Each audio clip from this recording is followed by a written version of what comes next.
Hi ನಮಸ್ಕಾರ. ನಾವು ಇವತ್ತು 2 ಎಕರೆ ಜಾಗನ ನೋಡೋಕ್ಕೆ ಹೋಗ್ತಾ ಇದ್ದೀವಿ. ಈ ಸಿಮೆಂಟ್ ರೋಡಿಂದ ನಿಮ್ಗೊಂದು 100 ಮೀಟರ್ಸ್ ಅಷ್ಟು ಮಡ್ ರೋಡ್ ಸಿಗುತ್ತೆ.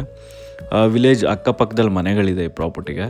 ಈ ಪ್ರಾಪರ್ಟಿ ಬಂದು ನಿಮಗೆ ಹಾಸನ ಸಕಲೇಶಪುರ ಮಧ್ಯ ಬರುತ್ತೆ. ನ್ಯಾಷನಲ್ ಹೈವೇಯಿಂದ ಬ್ಯಾಂಗ್ಳೂರ್ ನ್ಯಾಷನಲ್ ಹೈವೇಯಿಂದ ಜಸ್ಟ್ ನಿಮಗೆ 1.5 ಕಿಲೋಮೀಟರ್ಸ್ ಆಗುತ್ತೆ.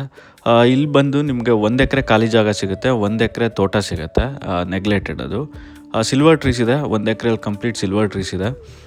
ನಿಮಗೆ ಮಿನಿಮಮ್ ಅಂದರೂ 2-2.5 3 ಲಕ್ಷ ತನಕ ಸಿಲ್ವರ್ ಟ್ರೀಸ್ ಸಿಗುತ್ತೆ. ಈ ಪ್ರಾಪರ್ಟಿ ಜನರಲ್ ಪ್ರಾಪರ್ಟಿ ಆಗಿರುತ್ತೆ.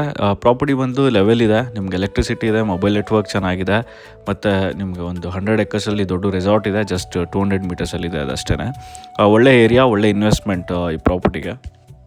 ಸಕಲೇಶಪುರದಿಂದ ಈ ಪ್ರಾಪರ್ಟಿ ನಿಮಗೆ 15 ಕಿಲೋಮೀಟರ್ಸ್ ಆಗುತ್ತೆ. ಹಾಸನಿಂದ ನಿಮ್ಗೆ ಒಂದು 20 ಕಿಲೋಮೀಟರ್ಸ್ ಆಗುತ್ತೆ. ಬ್ಯಾಂಗ್ಳೂರಿಂದ ನಿಮಗೆ 200 ಕಿಲೋಮೀಟರ್ಸ್ ಆಗುತ್ತೆ. ಈ ಪ್ರಾಪರ್ಟಿಗೆ ಆಸ್ಕಿಂಗ್ ಪ್ರೈಸ್ ಬಂದು ಪರ್ ಎಕರ್ 50 lakhs ಇದೆ, ನೆಗೋಷಿಯಬಲ್ ಇದೆ. ಹೆಚ್ಚಿನ ಡೀಟೇಲ್ಸ್ಗೆ ಸ್ಕ್ರೀನ್ ಮೇಲೆ ನಂಬರ್ ಕಾಣಿಸಿದೆ, ಕಾಂಟ್ಯಾಕ್ಟ್ ಮಾಡಿ. ಯಾರೆಲ್ಲ ಪ್ರಾಪರ್ಟಿ ಹುಡುಕ್ತಿದ್ದಾರೆ ಅಂಥವ್ರಿಗೆ ಈ ರೀಲ್ನ ಶೇರ್ ಮಾಡಿ. ಇದೇ ಥರ ಒಳ್ಳೆ ಪ್ರಾಪರ್ಟೀಸ್ಗೋಸ್ಕರ ಪ್ರಾಪರ್ಟಿ ವೆಂಚರ್ಸ್ ಪೇಜ್ನ ಫಾಲೋ ಮಾಡಿ, ಲೈಕ್ ಮಾಡಿ. ಇದೇ ಥರ ಒಳ್ಳೆ ಪ್ರಾಪರ್ಟಿ ಜೊತೆ ಮತ್ತೆ ಸಿಗೋಣ. ಅಲ್ಲಿ ತನಕ ಸ್ಟೇ ಟ್ಯೂನ್ಡ್. ಬಾಯ್.